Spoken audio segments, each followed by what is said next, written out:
அண்மை செய்தி. பள்ளிக் கல்வித்துறை பணியாளர்கள் காலை 10 மணிக்குள் அலுவலகம் வர வேண்டும் என்று தற்பொழுது தமிழக அரசு சார்பில் உத்தரவு பிறப்பிக்கப்பட்டுள்ளது. இதுகுறித்த கூடுதல் விவரங்களை செய்தியாளர் நௌஷாத் வழங்க கேட்கலாம். நௌஷாத், வணக்கம். தற்பொழுது காலை 10 மணிக்குள் அலுவலகம் வர வேண்டும் என்று பள்ளிக் கல்வித்துறை அறிவுறுத்தியுள்ளது. கூடுதல் விவரங்கள்.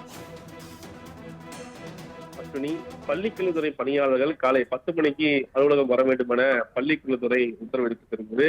தாமதமாக பணிக்கு வருவது கண்காணிக்க வேண்டும் எனவும், தொடர்ந்து தாமதமாக வந்தால் அது விடுப்பாக கணக்கில் கொள்ளப்படும் என அறிவிக்கப்பட்டிருக்கிறது. பள்ளி கல்வித்துறையில் பணியாற்றும் அனைத்து அதிகாரிகள், ஆசிரியர்கள் மற்றும் பணியாளர்கள் தினமும் காலை 10 மணிக்கு கட்டாயம் இருக்க வேண்டும் என உத்தரவிட்டிருக்கிறது. இது குறித்து வெளியிட்டுள்ள சுற்றறிக்கையில் அதிகாரிகள், ஆசிரியர்கள், அமைச்சு பணியாளர்கள், ஆதரவு பணியாளர்கள் மற்றும் ஒப்பந்த அடிப்படையிலான பணி ஊழியர்கள் அனைவருக்கும் இந்த உத்தரவு பொருந்தும் என்று கூறப்பட்டுள்ளது. அலுவலகத்திற்கு தாமதமாக வருவது கண்காணிக்கப்படும் என்றும், தொடர்ந்து தாமதமாக ஏற்பட்டால் அது விடுப்பாக கருதப்பட்டு ஒழுங்கு நடவடிக்கை எடுக்கப்படும் என்று எச்சரிக்கை விடுக்கப்பட்டுள்ளது. இந்த உத்தரவை அனைத்து அலுவலக தலைவர்களும் கண்டிப்பாக அமல்படுத்த வேண்டும் என்று பள்ளிக்கல்வித்துறை சார்பில் அறிவிக்கப்பட்டுள்ளது மிக முக்கிய ஒன்றாக பார்க்கப்படுகிறது. அஸ்வினி, விவரங்களுக்கு நன்றி நௌஷாத். அண்மை செய்தி.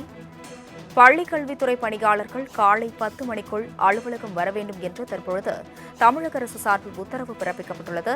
இதுகுறித்த கூடுதல் விவரங்களை செய்தியாளர் நௌஷாத் வழங்க கேட்கலாம்.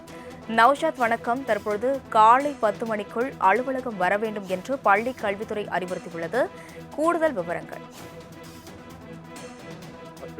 பள்ளிக்கல்வித்துறை பணியாளர்கள் காலை 10 மணிக்கு அலுவலகம் வர வேண்டும் என பள்ளிக்கல்வித்துறை உத்தரவிட்டிருக்கிறது.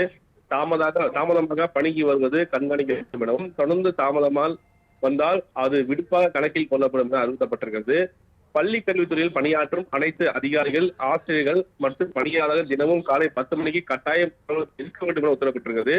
இது குறித்து வெளியிட்டுள்ள சுற்றறிக்கையில் அதிகாரிகள், ஆசிரியர்கள், அமைச்சு பணியாளர்கள், ஆதரவு பணியாளர்கள் மற்றும் ஒப்பந்த அடிப்படையிலான பணி ஊழியர்கள் அனைவருக்கும் இந்த உத்தரவு பொருந்தும் என்று கூறப்பட்டுள்ளது. அலுவலகத்திற்கு தாமதமாக வருவது கண்காணிக்கப்படும் என்றும், தொடர்ந்து தாமதமாக ஏற்பட்டால் அது விடுப்பாக கருதப்பட்டு ஒழுங்கு நடவடிக்கை எடுக்கப்படும் என்று எச்சரிக்கை விடுக்கப்பட்டுள்ளது. இந்த உத்தரவை அனைத்து அலுவலக தலைவர்களும் கண்டிப்பாக அமல்படுத்த வேண்டும் என்று பள்ளிக்கல்வித்துறை சார்பில் அறிவிக்கப்பட்டுள்ளது மிக முக்கிய ஒன்றாக பார்க்கப்படுகிறது. அஸ்வினி, விவரங்களுக்கு நன்றி நௌஷாத்.